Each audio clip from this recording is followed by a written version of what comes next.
নমস্কার বন্ধুরা, বনশ্রীস kitchen and blogs থেকে সবাইকে স্বাগত জানাই।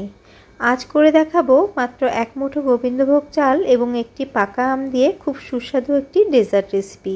যে কেউ যখন তখন কিন্তু রেসিপিটি বানিয়ে ফেলতে পারেন।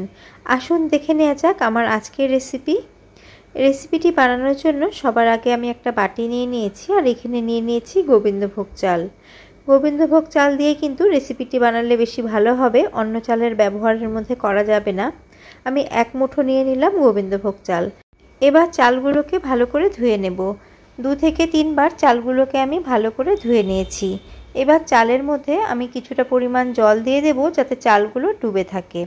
এই চালের মধ্যে আমি 5টা দিয়ে দিচ্ছি কাজু বাদাম এবং চালগুলো 10 থেকে 15 মিনিট মতো ভিজতে থাক। আমি ঢাকা চাপা দিয়ে দিলাম আর আমি চলে এসেছি পরের স্টেপে। আমি একটা নিয়ে নিয়েছি হিমসাগর আমের সাইজটা কিন্তু অনেকটাই বড়, আর আপনারা যদি ছোট আম দিয়ে করেন তাহলে কিন্তু 2টো আমের ব্যবহার করবেন, তাহলে ক্ষীরটা খুব ভালো হবে। এবার আমের 2 ধারটা আমি কেটে নিয়েছি আর কেটে নিয়ে এইভাবে কিউব করে আমি একটু কাট লাগিয়ে দিচ্ছি। আর এইভাবে আম কাটতে আপনারা সকলেই জানেন, আর এইভাবে আমিও কেটে নিচ্ছি। এই আম থেকেই কিছুটা পরিমাণ আমের আমি পেস্ট বানাবো, তার জন্য মিক্সার গ্রাইন্ডারে ছোট জার নিয়ে নিয়েছি। এর মধ্যে আমি কিউব করা আমগুলোকে দিয়ে দিচ্ছি। আটির মধ্যেও কিছু আম রয়ে গেছে, সেগুলোকেও আমি ছুরির সাহায্যে মিক্সার গ্রাইন্ডারের মধ্যে দিয়ে দিয়েছি আর এর একটা মিহি পেস্ট আমি তৈরি করে নিয়েছি। এক সাইডের আমের কিউবগুলোকে আমি রেখে দিয়েছি গার্নিশিংয়ের জন্য। এবার চলে যাচ্ছি নেক্সট স্টেপে। এবার আমি গ্যাসের মধ্যে একটা তলা ভারী একটা প্যান বসিয়ে দিয়েছি। এবার এর মধ্যে আমি দিয়ে দিচ্ছি 3 কাপ দুধ। আমি 1 লিটার দুধ গরম করেছিলাম, সেখান থেকে আমি 3 কাপ দুধ এর মধ্যে দিয়ে দিয়েছি। আর দুধটাকে কিন্তু আগে আমি ভালো করে জাল করে নিয়েছিলাম। গ্যাসের ফ্লেমটাকে অন করে দিয়ে আমি একদম লো করে দিয়েছি। আর এইদিকে আমি যে চালটা ভিজিয়ে রেখেছিলাম সেই চালটাকে পেস্ট করে নেব। সমস্ত চালটাকে আমি জলটা ফেলে দিয়ে দিলাম আর এর সাথে আমি দিয়ে দেব গুঁড়ো দুধ। এখানে আমি 2 টেবিল চামচ গুঁড়ো দুধ দিয়ে দিচ্ছি। আর এর মধ্যে আমি যে 1 লিটার দুধ আগে গরম করেছিলাম সেখান থেকে কিছুটা পরিমাণ দুধ দিয়ে দেব। দুধ দিয়ে এর একটা মিহি পেস্ট আমি তৈরি করে নেব। 750 ml দুধের জন্য আমি 1 মুঠো চালের ব্যবহার করেছি। আপনারা দুধের পরিমাণ হিসেবে চালটাকে বাড়িয়ে কমিয়ে নেবেন। চাল এবং কাজু বাদামকে মিহি করে পেস্ট করে নিয়েছি আর এদিকে আমি গ্যাসের মধ্যে দুধ বসিয়ে গেছিলাম। এখন আমি দিয়ে দিচ্ছি একটা ছোট এলাচের মুখটাকে ফাটিয়ে। আমি এর মধ্যে আমের গন্ধটাকে আমি বেশি করে রাখতে চাই, তার জন্য এলাচের পরিমাণ খুব কম দিলাম। আর এলাচ কিন্তু না দিলেও হবে, তবে আমি একটা দিলাম। আর এদিকে দেখুন দুধ ফুটে গেছে। আগেই আমি দুধটাকে 5 মিনিট মতো জাল করে নিয়েছিলাম, তার জন্য এখন কিন্তু আর দুধটাকে খুব একটা বেশি আমি এর মধ্যে ফোটাবো না। দুধটা আরও 2 থেকে 3 মিনিট মতো ফুটে গেছে।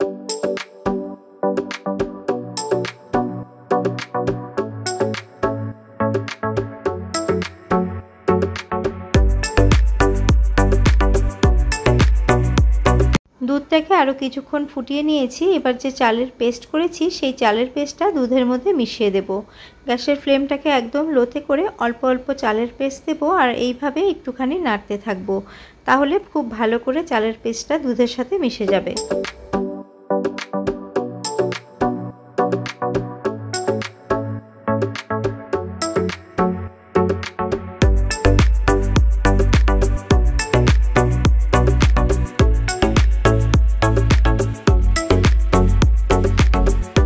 মিক্সার গ্রাইন্ডারের মধ্যে কিছুটা পরিমাণ চালের পেস্ট লেগে রয়েছিল, তার জন্য কিছুটা পরিমাণ দুধ দিয়ে সেটা আমি আবার এই দুধের সাথে মিশিয়ে দিলাম।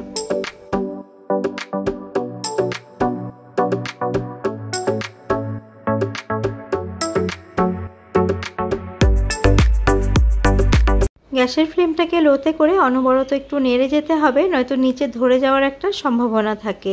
আর দেখুন 2 থেকে 3 মিনিটের মধ্যেই দুধটা কিন্তু কিছুটা ঘন হতে শুরু করেছে চালের পেস্ট দেওয়ার পরে।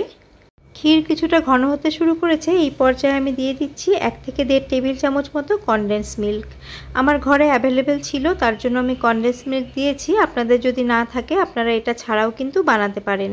তাহলে আপনারা যে চালের পেস্ট করবেন সেখানে আপনারা 4 টেবিল চামচ গুঁড়ো দুধের ব্যবহার করবেন, তাহলেই কিন্তু কনডেন্স মিল্কের কাজটা হয়ে যাবে। আর এখানে আমি দিয়ে দিলাম 1 টেবিল চামচ চিনি। চিনিটা আপনারা আপনাদের টেস্ট অনুযায়ী বাড়িয়ে কমিয়ে দেবেন। আমার আমটা খুবই মিষ্টি, তার জন্য আমি চিনির ব্যবহার এখানে কম করলাম।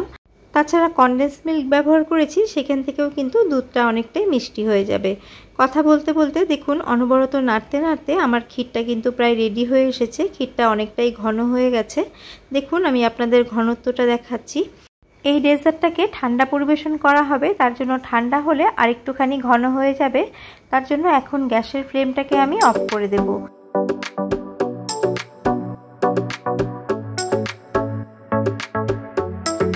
গ্যাসের ফ্লেমটাকে অফ করে দিয়ে ক্ষীরটাকে কিছুটা ঠান্ডা হওয়ার জন্য অপেক্ষা করব।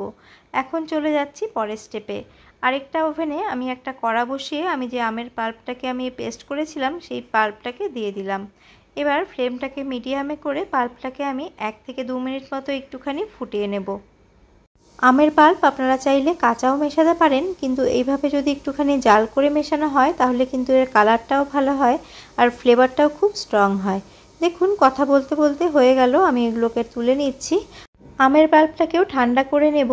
কিছুক্ষণ পর চলে এসেছি। দেখুন ক্ষীর ঠান্ডা হয়ে গেছে। ঠান্ডা হলেও ক্ষীরের ঘনত্ব কিন্তু একদম ঠিক আছে। এই রকম ঘনত্বের হলেই কিন্তু এই ডেজার্টটা খেতেও ভালো লাগবে আর দিতেও খুব সুবিধা হবে। আমি একটা বড় কাচের বোলের মধ্যে আমি সমস্তটা ক্ষীরের মধ্যে ঢেলে নিচ্ছি। এবার ঠান্ডা হয়ে যাওয়া আমের পাল্পগুলোকে আমি অল্প অল্প করে মেশাতে থাকবো।